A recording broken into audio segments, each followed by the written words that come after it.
you all for being here and watching. My name is Jada Ward, and I am a junior at Eagle Crest High School in Aurora, Colorado. I am also a part of the YCD Student Board. Youth Celebrate Diversity is dedicated to educating and empowering youth in order to advance inclusion and equity for all. We believe that education is a fundamental human right and one of the critical tools every young person needs to succeed in life. We believe that change must come from within a community and not from outside forces. We are working toward a more just and equitable society that values every human being. We believe in the young people who will lead us to this vision. I would now like to take the time for our panelists today to introduce themselves. Dr. Rima Wadan from CU Anschutz, and one of the YCD board members, and happy to be here with you guys today. I'm Rabbi Birdie Becker. I am Rabbi Emerita for Temple Manuel in Pueblo, Colorado. I've worked all over the state as clergy. Prior to becoming clergy, I was a social worker. I am now the part of a rabbinic team that works at a senior center, and I continue to teach and tutor around the state and in the region. My avocation is music and dance, and I work with, I'm in the Denver area, the Centennial area, but my music is also in Castle Rock. Wonderful. Good evening, everyone. My name is Nadine Ibrahim, and I'm not sure what title exactly to introduce myself with because I'm involved in a couple of different things. I'm very active within the Muslim community on a statewide basis, have really strong relationships with mosques and Muslim nonprofits across the board, including Muslim Youth for Positive Impact and Colorado Muslim Leadership Council. And my actual paid position is working within housing advocacy in the East Colfax corridor, helping small businesses and residential tenants fight eviction and ensure safe, affordable, livable housing. Excited to be here with everyone today. Thank you so much. So for the first part of this webinar, we are going to be having a conversation about anti-Semitism with our Jewish panelists. And then for the second half of the webinar, we will be talking about Islamophobia with our Muslim panelists, before we will be having a group conversation. So our first few questions are for Rabbi Becker. Our first question is, how do you define anti-Semitism? And is your definition different from any other Jewish groups? So I would define it the way it was originally intended. It was a term coined by Wilhelm Marr in the late 1800s to mean hatred of Jews. And that is the term that I use. That's how I use it, hatred of Jews. According to the International Holocaust Remembrance Alliance, their definition is a certain perception of Jews which may be expressed as hatred towards Jews, rhetorical and physical manifestation of anti-Semitism directed towards Jewish and perceived Jewish property, community, institutions, religious facilities. And that's a definition that's been accepted in the European nations and overseas. It also manifests as targeting of the state of Israel, conceived as a collective, a Jewish collective, and criticism of any conspiring piece of Judaica that is interpreted to be harmful to humanity that's attributed to Jews. I should add that the United Nations, the Human Watch group, Human Rights Watch, United Nations Human Rights Watch, protests the definition that comes out of the Holocaust Remembrance Alliance. Thank you so much for that background. Mhm. Our second question is, can you share a story of personally experiencing anti-Semitism, whether it be from yourself or in your community? So I chose several over a course of a lifetime. I'll give you a very brief example. So as a child, probably in 1960, I was called a kike for the first time. I didn't know what it meant, but from context, I knew it wasn't good. When I got home, had to ask my parents what it meant. But that was my first encounter with anti-Semitism. 30 years later, my daughter, also in elementary school, found swastikas drawn on her in her books and a note on her desk that said Hitler didn't finish the job. On our most joyous holiday, which occurs in the early spring, while I had already become clergy, we arrived at the synagogue and a large swastika had been burned into the lawn of our congregation. We're talking about 1990s, not that long ago. And in 2019, when I was getting ready to retire from my congregation after nearly 20 years, there was a bomb threat. And because of the bomb threat and the FBI being on the job, and they were able to arrest him before the bomb got set off, I stayed an extra year to make sure that he was put away. And so my retirement got postponed by a year because I wanted to see it through. But we were one of those congregations that had a bomb threat. So here in Colorado, there have been bomb threats.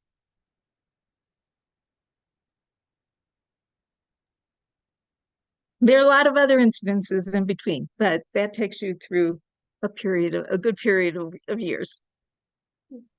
Thank you for sharing your story. Has there been any sort of specific way for you to kind of process the things that you've gone through, or have they been empowered you to do more within your community? So every incident, I think, gets processed differently, depending on what has occurred, where it has occurred, when it has occurred, and why it has occurred. And you process the information according to the knowledge that not just you have, but also that the other people have that go through the incident with you. And that's because some people don't have background information, and they're coming at it as I did as a child, just being, wow, up against a wall and not having any idea why this is happening. And that obviously needs to be processed differently than someone who's coming with, as I am now, a lifetime of meeting this challenge, with a foot in two different worlds, all the rest of my life from that first instance. Does it empower you? I think if you let it, it can. It can make you stronger. It can make you research. It can make you find out why people hate. It can make you open your eyes, open your brain, and open your heart so that you don't reflect that on anybody else ever. And that you make an attempt to always bring people in.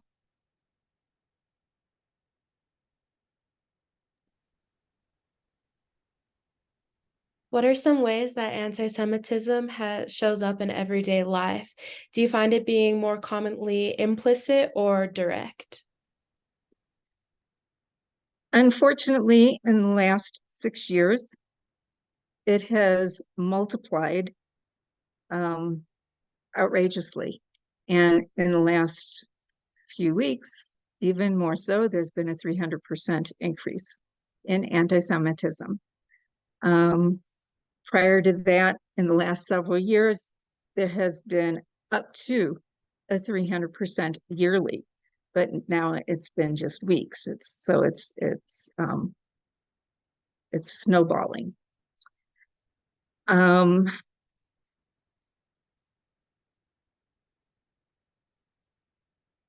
does it manifest? It manifests in tropes. It manifests on webs and on media sites. It manifests in use of names. It manifests in old-fashioned ways, the ancient blood libel. It manifests in the way people react. It manifests in simple things like someone saying, I can't tell you how many times I've been with people and we've known each other, sometimes known each other for a long time. When something comes up about Judaism or Jews and they say, oh, but you're not like other Jews. And I say, well, how many do you know? You're the first one. Then how do you know I'm not like other Jews? Something simple. Sometimes it's just that simple. It comes up in conversations when people, and it comes up on TV and in movies and in media when people refer to used to be the Rothschilds, now they talk about George Soros being in charge. The comments about controlling Hollywood, controlling news, just controlling. We're less than 0.02% of the world. I don't think we control a whole lot.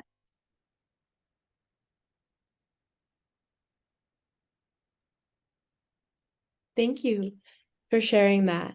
I know that definitely the media plays a huge part in our world today. Do you feel as though what the media puts out, whether it's misrepresentation or false information, do you feel like that has led to more anti-Semitic assumptions against the Jewish community? Absolutely. Without a doubt and without hesitation, absolutely. Thank you. Most definitely. And what is some advice? I recall you sharing a story, a personal story from your youth. What are some advice that you have for young people and on how to stand up against anti-Semitism? My advice is several things I would say. One, if you hear something that's hateful, that's bigoted, that's ugly, that you know is wrong, say something. If you're not comfortable saying something, at the very least, walk away. Don't spread it. Don't repeat it. If you have knowledge, and one thing that you can do for yourself and for the people around you is to educate yourself. That's the best thing you can do, is educate yourself. Get information and have the knowledge to respond when someone says something that's just wrong. I would say that if you have the ability to do so, I mentioned before, lean in, bring people in. So dialogue, learning how to have a conversation about things that are uncomfortable. It's an important skill anyway. And it certainly carries over to other fields and to other areas. This is one of them. And lastly, if you have someone who's Jewish, a neighbor, a friend, a colleague, check on them. In this time and in this era, now is the time to reach out Even if you don't know what to say, it's okay. Just let them know that you care and let them know that you're there.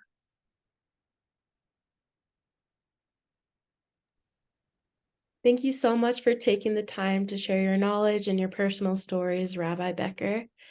At this time, we'll now be turning the webinar to our Muslim speakers to talk about Islamophobia. So, to either of our panelists, how do you define Islamophobia? And is your definition different from other Muslim groups?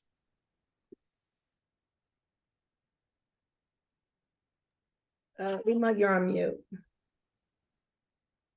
Thank you. Islamophobia is an extreme fear and hostility toward Islam and Muslims, which are the people that hate speech, hate crimes, as well as social and political discrimination. It can be used to rationalize policies also, such as mass surveillance, incarceration or imprisonment, disenfranchisement, dehumanization of a group, and can influence domestic and foreign policy. I don't think it differs in different Muslim groups. I think they all have the similar trend that it's a hate against one group.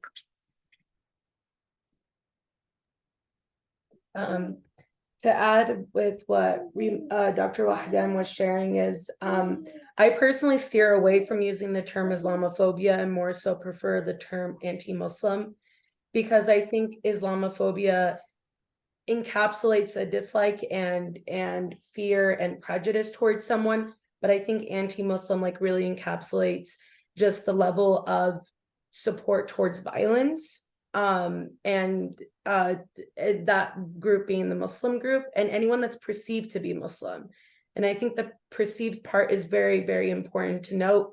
There have been hate crimes throughout the United States, where people that were perceived to be Muslim have been murdered and attacked, despite the fact that they're not.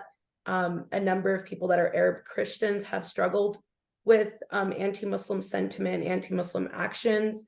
And then I would also name a lot of our Sikh community has also been perceived to be Muslim and has been attacked as well. I think remembering back Wisconsin 2012, when their place of worship was attacked by a gunman, and the gunman thought that he was attacking Muslims, which is really unfortunate. And I think really, for me, I try to steer away from using the term Islamophobia because I feel like it doesn't really capture the level of weight of just towards the support of violence, and the normalization of violence towards the Muslim community. And so my preference is to use the term anti-Muslim, but I certainly agree with Dr. Wahdan on the other points that she named within the definition. Thank you, and I appreciate the multiple perspectives that were brought to the piece. On to our next question. What role do you think, can you share a story of personally experiencing Islamophobia or anti-Muslim, whether it be yourself or in your community? So I can start.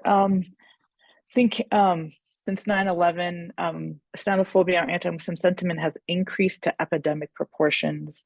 127 reported cases of Islamophobia since our anti-Muslim hate crimes since even October. So in the past month, they have increased. Personally, any person who has a Muslim business, Arab, or any of that has experienced any form of Islamophobia. I can personally say that our restaurant in the 80s has been attacked. They threw glass into our restaurant in the 80s, and then again, they did it in the 90s. And just recently, we've had multiple hate calls coming in with a threat of death or killing any Muslim and Arab or Palestinian that lives in our business. Subsequently, our house was targeted where someone shot into our living room. So all those culminate into like hate against a group of people, but also want to address that many Muslim students have also experienced a wide range of hate and targeting, especially when there's campaigns that support one group or one identity, then others feel that they've been categorized into othering. They feel like they've been targeted at school. And we've worked diligently with different districts to be able to make sure that if we recognize the harm that's been done to one community, that we also recognize the harm that's been done within the Muslim community, to make sure that everybody feels included in that discussion of respect, and that there is no space for hate against any community or any identity, and so that it's not propping one identity over the others.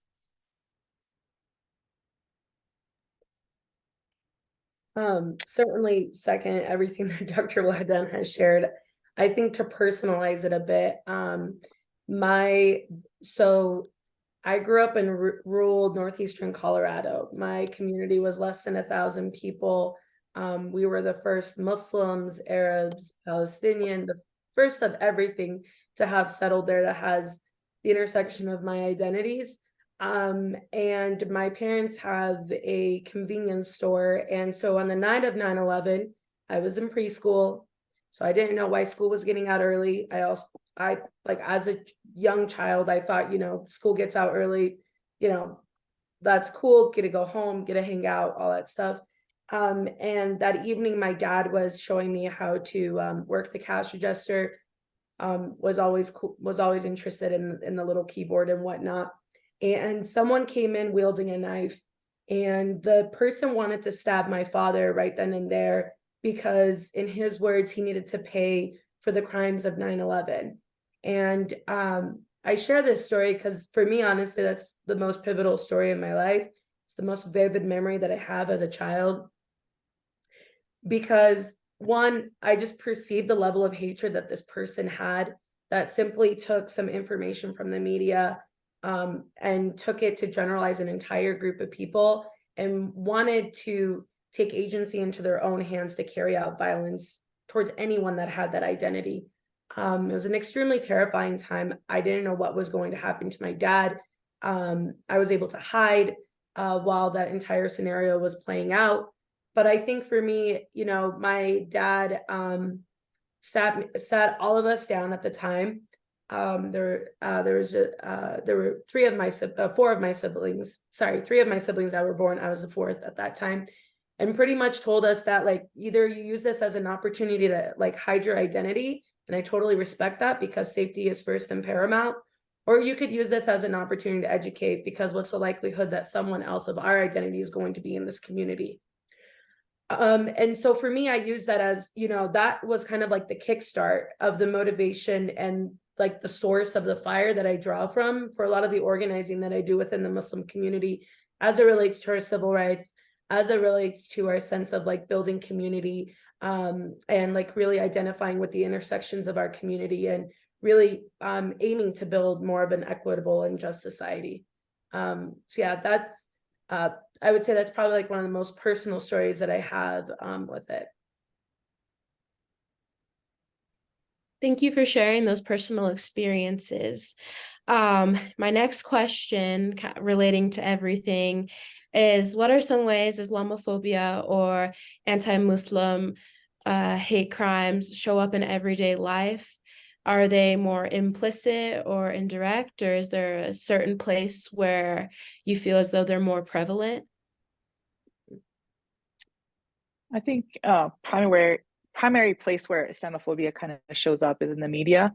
How the U.S. media calls like an event such as a mass shooting or gun-related violence is associated with a mental illness. But if there's any type of action in the Middle East or any form that's an act of violence of any form is a terrorist link, any person of the Muslim faith who kills a person, then all Muslims have to pay the price for that specific individual. Whereas these generalizations are dangerous and would come into like a slippery slope, because we don't go to the Columbine shooters Dylan Klebold or Eric Harris or James Holmes of the Aurora shooting, and say that their actions are attributed to their religion.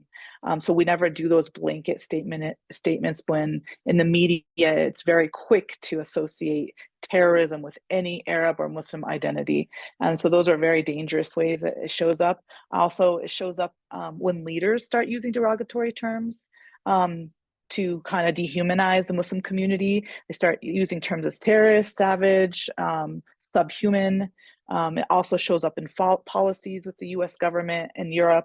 An example that comes to mind is how we associate the Ukrainian refugees and where everybody was warm and open, whereas when Syrian refugees were trying to escape, or Iraqi or Sudanese or Libyan refugees, they're often savages and subhuman and they shouldn't come in. And we also did a Muslim ban. So those are types of othering of the entire communities. And also I want to note that people, for many people, Islamophobia impacts them, and it shows up more for Muslim women than men because of the hijab.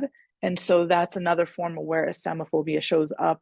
Many women have been attacked as they're going to their car, or I've had my mom, someone put a cart into her as she's in the shopping situation. And those are just ways that it shows up that I've seen. Yeah, I think Dr. Wahdan like really covered a lot of that there. So I don't want to repeat a lot of that, but I definitely do agree that sometimes people's initial perception of Muslims is what they see within the media, and that media is never it. First of all, it's incredibly racist in how it promotes Muslims as like a monolith, largely equating Arab with Muslim. And then at the same time, it really just promotes that Muslims are a violent people, they're terrorists, they're savages. And so because of that, to Dr. Wahdan's point, to add on to it a little bit, it's not only the collectivization of an entire group as being responsible because one person did a particular action, but it's also that there's this implied expectation that Muslims need to condemn every act that is carried out by another Muslim. And to ask an entire group of 2 billion people to condemn the actions of a single person or two is incredibly and inherently racist in itself. And I think that type of expectation to condemn is just as harmful and Islamophobic as equating the identity of conflating the identity of one person to be that entire group in itself. I would also say that because of that, there's an extreme tokenization of Muslims. I think Rabbi Becker highlighted this a bit earlier as well, where they're like, well, you're different. Well, you grew up here. Well, you speak English well. So that just makes you fundamentally different than other Muslims. And therefore, you are the token one. And I see that play out in every which way. I see it play out with like with people asking me to like attend certain meetings, with people asking me to do certain things, and it's because they've built their own image of what the ideal Muslim looks like, and then they just try to find the person to fit that. And then I would also say, like, for me, to Dr. Wahdan was alluding to this a bit, is that I'm very visibly Muslim, and so everywhere I go, it's very clear that I'm Muslim. It definitely presents itself in my life very differently. I've been followed in stores before. I've been singled out. I mean, we joke a lot about airport and TSA, but it's a very real thing when you're wearing your hijab or when you go in with a Muslim name. They say it's random selection, but when you're seeing the number of people that are standing in random selection, you start to put two and two together, and it gets a bit concerning. And then I would just say, like just also wearing the hijab as well has made a lot of people think that I can't adopt the identity of American within my Muslim identity and my Arab identity. And I've been asked several times, like, where are you from? Do you even speak English? Or people speaking to my dad or my husband rather than speaking to me because they believe that Muslim women are meek and don't have a voice. So Islamophobia like it's really hard to like characterize every bit of way that I do it, but the second I step outside my home, my sanctuary, or like step outside the mosque, I definitely very much so see it being very present. Thank you. And I know you guys had mentioned earlier on the topic of growing up and also in places where Islamophobia could be prevalent. As we know, the education system is what creates a lot of ideologies. With that, do you think that schools and teachers are doing a sufficient job of educating the youth on the Muslim culture? I'll let you go, Nadine, since I went first. So my entire experience of schooling, like for like K through 12, was in a very small rural community. So I feel like I'm not going to give a very representative response to this, and but short and simple, no. I have I think teachers carry a lot of power in classroom settings. And I think that there's not much discussion around that power dynamic and the need for them to acknowledge the need for them to need to acknowledge what their implicit and explicit biases are, and there to be a need and expectation of that school district to ensure that they do that, because it ends up potentially creating an unsafe environment for the person that might have for the student.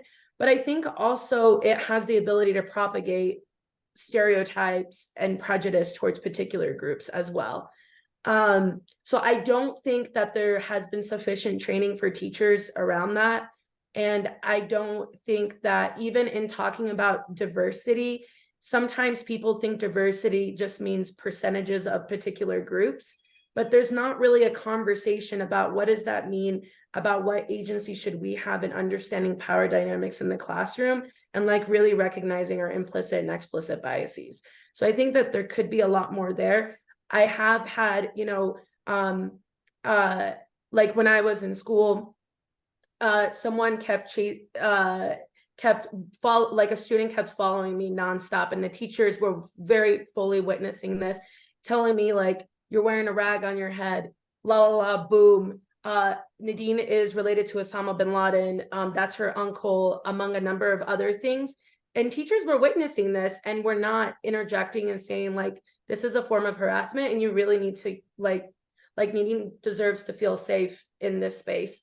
And then I've also seen teachers who have said extremely problematic things.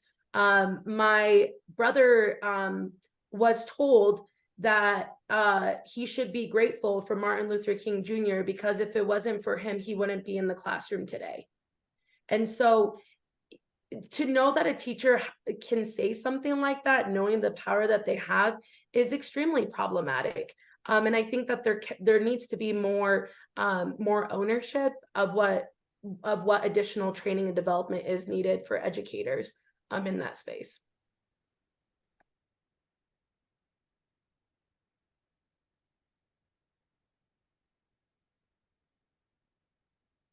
I can add on that. I would also add that we've been working diligently with different school districts because there have been similar cases of what Nadine had reported, just to make sure that the safety and security and whole well-being of a child is also protected, so that the worst thing you can do is for a child to hide their identity because of their religious background.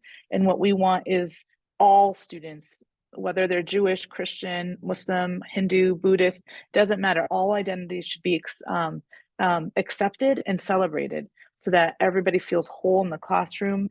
And having the teacher's perspective in support of that is really important. And I've seen teachers going, we don't support that. I don't know what to do with feelings. And so that puts up a wall between the teacher and the student. But the minute that the teacher is able to accept their student classroom as they come and as they present, that's when you can have fruitful discussion and support for all students that are there. Thank you so much for sharing. And on the topic of the youth and supporting our students, what advice do you have for young people so that they can stand up against Islamophobia or anti-Muslim hate crimes? I would say the most important thing is to, just like the rabbi said, she said, you know, education is your number one thing. Interfaith dialogues is also a key thing. Understanding the perspectives of others helps you understand and appreciate the journey that they came to. And so as a Muslim, I really appreciate those interfaith dialogues because I get to learn more about myself and also of my community and what journeys that they had to take and their religious identities that they bring forward. I also would say advocacy, to be an advocate, not just for your own faith. In interfaith dialogue is to understand that I'm not here to convert a person. I'm here just to learn, and putting those boundaries there allows people to really dive into understanding other faiths and other perspectives, and also reduces tension and othering and fear mongering. And so those are those key points of fear mongering and othering is really damaging to both the Muslim faith, the Christian faith, in Judaism, and all faiths in general. And at the minute that we can understand those othering and those key terms that dehumanize another individual, will allow us to accept them a little bit more. And then I would say, just be a friend, be an ally, and not just an ally that just sits there and goes, I accept you as you are, but really a true ally that cares and is compassionate, isn't empathetic of the other person, because that just brings our community in a little bit more.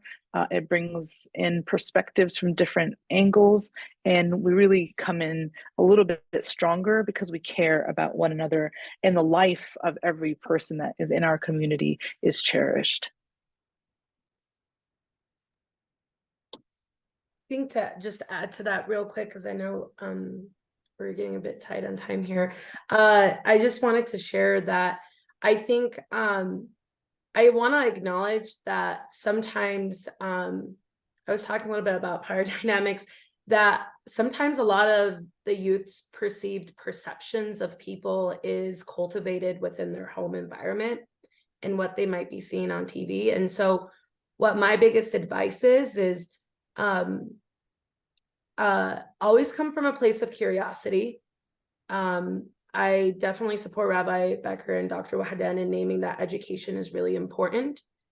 And it's also really important to be inquisitive about things. Just don't accept things at face value that you might be hearing on TV, or in a home environment or with your friends or out in the public. Actually do your due diligence in researching it a bit, asking tough questions about it, and really getting at the source of what that information that you're receiving as well. And then I think another one too is like is just really be celebratory of the diversity that each of your respective classmates and colleagues brings into the classroom. It's the diversity that has like shaped us into the multilingual, multicultural, multi-religious international community that we are. And there's a lot of beauty within that as well.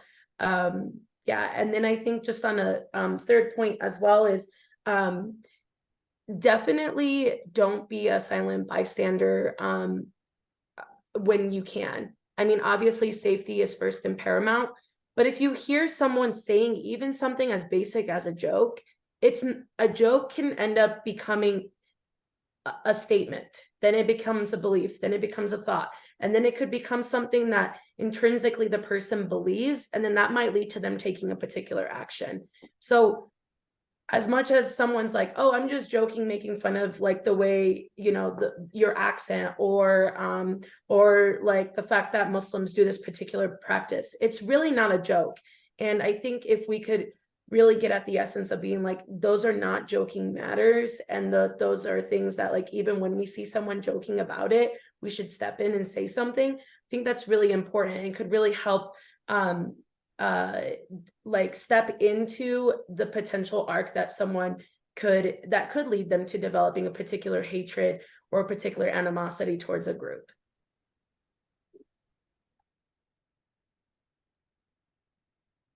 Thank you so much for both of your perspectives and sharing your experiences and overall knowledge.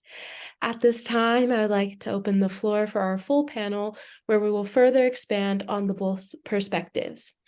The first question that I will start our full discussion off with is, what are connections that you see between anti-Semitism and Islamophobia?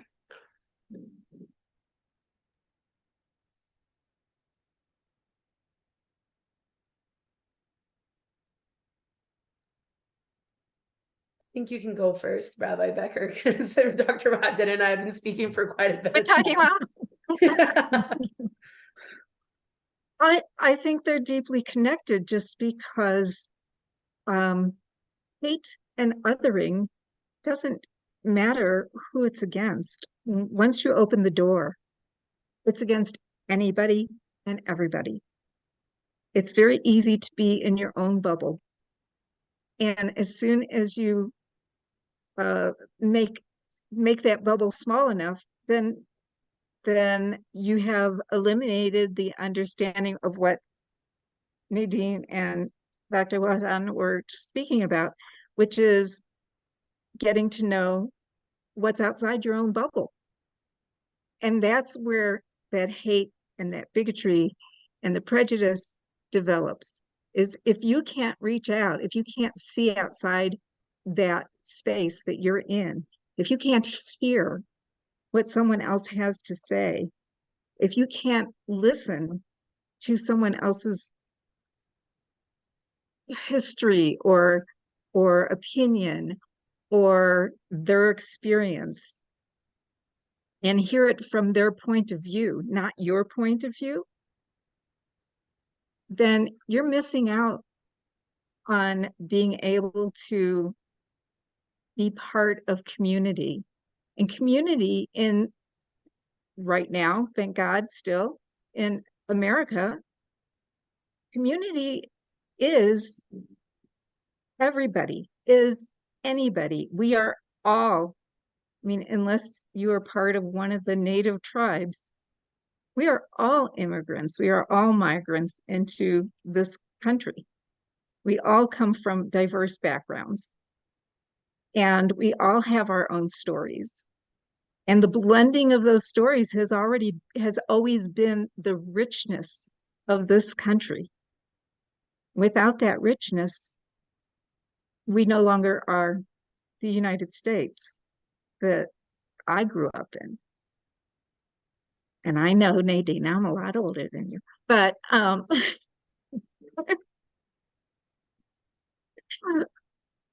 but that's the beauty that we want to be able to hand down to our children and our grandchildren, is this richness.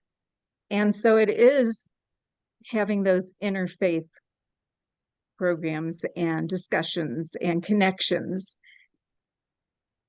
that hate has no boundaries. Once you open the door, it's there.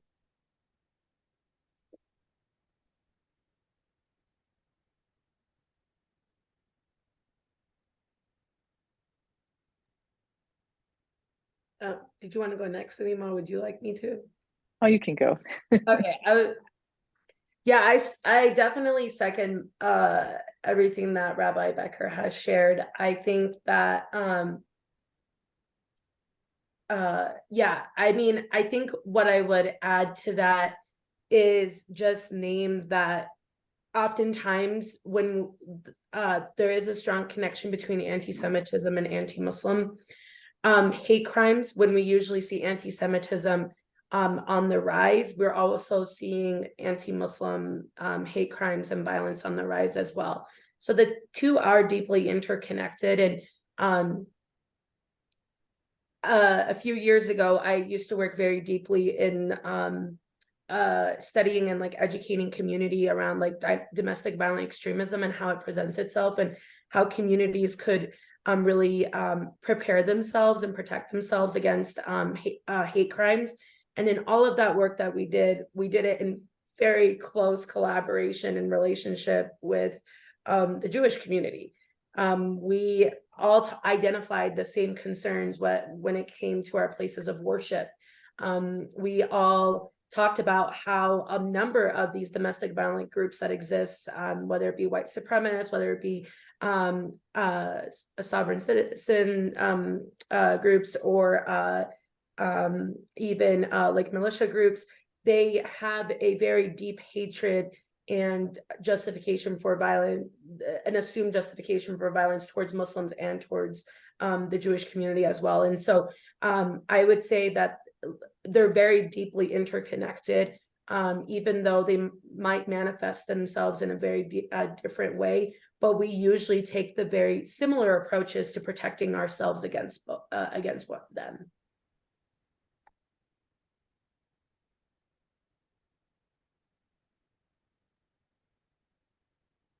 I think you guys said it very well said. We're all good. Hey, thank you all. I heard the common consensus of both are interconnected and there's a strong correlation. With that in mind, there are many people in the US who have adopted a worldwide view that sees this as a two sides issue, where standing for Jewish people and Judaism is inherently anti-Muslim and vice versa. How can we honor the humanity of everyone while standing against both anti-Semitism and Islamophobia or Muslim hate crimes? I can start. I think there's been a lot of political push to separate people and to make one side look as the antagonist and the other one as the hero. And as long as we keep doing that, like this group is more superior than the other group, there always is going to be that tension between it and that two-sided argument. But I want to take it back to that step where how can we honor humanity? Because rooted in the Judaic faith and Islam and Christianity is that premise that we will all be there for one another and support one in the belief in one God, in Islam at least. So where I want to take it is to honor the humanity of life and the preservation of the beauty of our religious background and faiths, and by understanding that we can really appreciate both Judaism and Islam in what the religion teaches us and how we're supposed to conduct ourselves, which is to be there for one another like neighbors, and to honor the humanity and understand that all lives are precious, whether they're of the Judaic faith, the Christian faith, the Islamic faith, or any other religious identity. There shouldn't be a othering or this conflict. And I know the media starts to push it and starts to say that if you support this group, then you're anti the other group or vice versa. And it just causes this whole fear-mongering approach. And I've seen it very clearly right now in present day in the current climate, where they're going to take the central question of Israel and Palestine and start to twist it around, make political pawns off of the people, when the people just want to survive and live and actually want to live together with one another. So my goal is to get that community centered on how do we preserve life and the appreciation of our religious background, and understand how to live with one another and appreciate that for the sake of humanity, because that's only then can we be able to move forward as a global village and to be able to respect one another. But if these right-wing groups are trying to cause tension between people, it causes only harm for our students, for our people, for the community members. It's going to increase anti-Semitism and Islamophobia. People are going to be looking over to them, and the sense of fear is always going to be instilled in our community. And I really want to get out of that and really center it back on this peaceful message that our religions have taught us, and to appreciate that. I want to build on that only by saying, because that was beautiful, only by saying that it's no more two-sided than seeing any other groups. If you think that you can look at Christianity and Hindu and the indigenous people and Buddhists, and if you can make two sides out of that,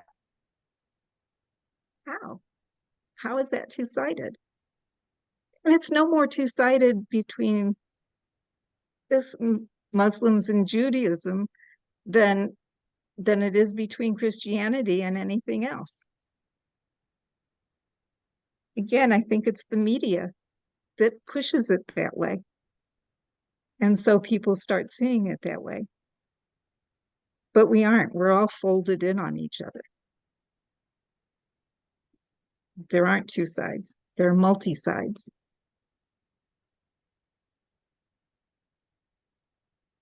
And even those should be overlapping. They are overlapping. And they shouldn't be. They are. And they're only sided when you put up the sides, when you put up the walls between people. Then you have sides.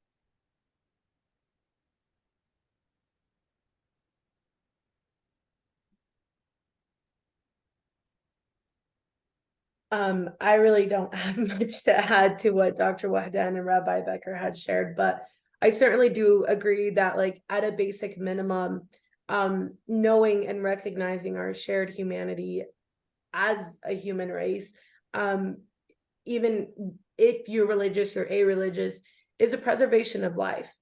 Everyone deserves a life of dignity, a life and the ability to live, and the ability to live in safety. And so I think as that should be our first and most important concern right there. And I think the media plays into a lot of things as well. And I think we also need to be cognizant as well, you know, in terms of what actions governments might be taken, and really separating that from necessarily representing an entire people, or an entire group by any means. And it's fair to ask questions, and to you know, to want to learn more about things. But I think first and foremost, there needs to be an accepted understanding that preservation of life, regardless of where that walk of life comes from, it believes, who it is, they deserve the right to live, the right to feel safe, and, you know, the right to be able to pursue a life towards happiness. I mean, it's literally grounded within our Constitution as well. And I wanted to add also that I want to make sure that we don't allow those negative people to say, but, like, when we say the beauty of humanity is the preservation of life, we can't say, but we have this justification. And so that's where the divisions keep on escalating downward. If we really appreciate each other, we need to stand with one another in unison and not allow voices to come into the conversation of, well, we do this in the name of whatever, insert blank, because it's not going to help our community grow into a more peaceful homeostasis, I guess. And I'm just going to be, you know, I'm going to be very raw and just call it out that a lot of I think where this conversation is coming from came from a very recent event that we all witnessed and what happened thereof. And immediately within 24 to 48 to 72 hours of that event happening, you immediately saw on social media promoting one or the other. I stand with blank. And people then just started self-selecting what they wanted to go to. And people were going into straight up, like, very intense, like, actions towards each other because one posted one or the other. So I think we should also recognize that where the source of this two sides conversation literally started within, like, a social media trend that was trying to push it out there.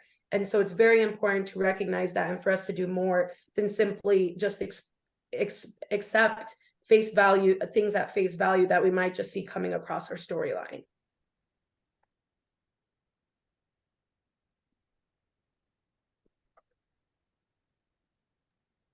Thank you so much again for everything that is shared.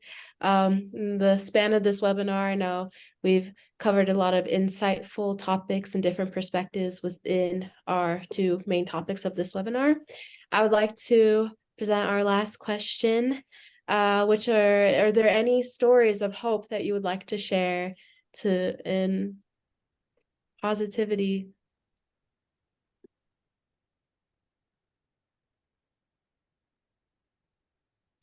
I can start.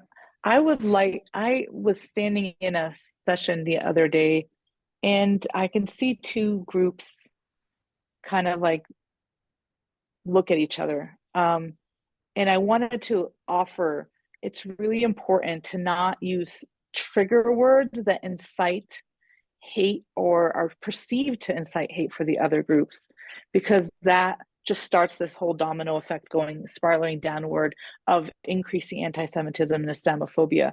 And once you recognize that there's triggering things for one community or the other, and that you try to avoid using that within the community, I think it helps restore that safe environment for both communities to come together, to dialogue with one another, and to be able to come back to a peaceful unison. So just recognizing that amongst youth, and again, Nadine and Dr. Rabbi mentioned it, there's certain things and cues in the community or in the media that can be used.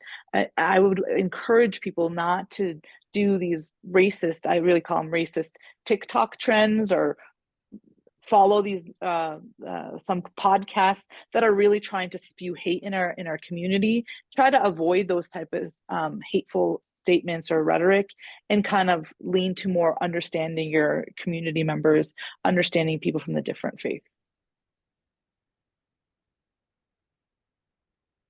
So in terms of hope, I would just say that there are groups, there are organizations, there are individuals, there are communities out there that are doing this interfaith work, that are doing across the pond, across the land, across the across the village work. And even in rough times like we are in now, there are people who are standing tall enough to say, we still have to have the dialogue, we still have to have the understanding, we still have to have the capacity to see from the other person's point of view. We still have to listen, and we still have to work towards a time of peace, because that is what life demands of us, is that we pursue not war, we pursue peace. The pursuit of peace, the pursuit is the pursuit of life, because that's what we want for our children and our grandchildren and the generations that follow. And there are people out there doing that. And that to me is the hope. I certainly second all that's been shared by Rabbi Becker and Dr. Wahdan. I think the hope is really within the people that are willing to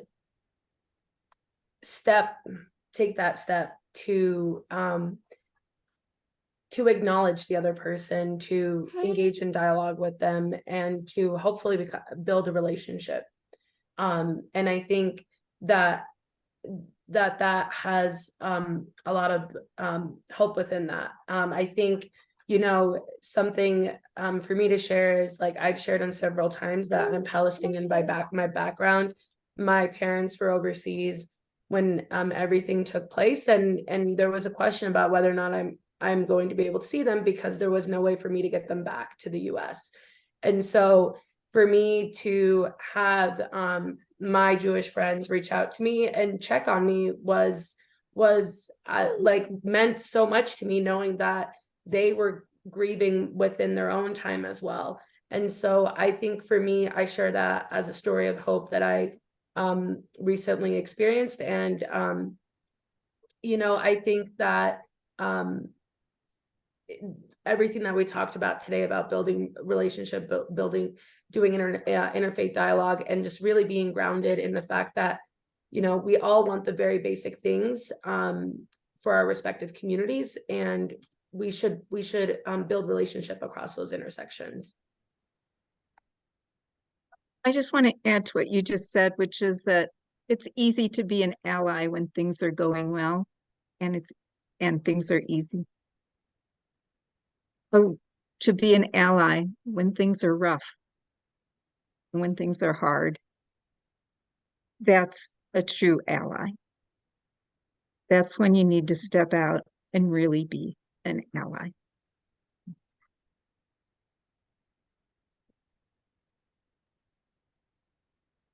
Thank you so much for this discussion and everything you've brought. Just want to thank you for taking the time to be here to discuss and educate, as well as thanking our audience for tuning in. And I hope you guys are feeling as empowered and your knowledge is as expanded as I feel right now. That's the end of our webinar. Thank you again to our panelists for joining, and have a great night, everyone. Thank you.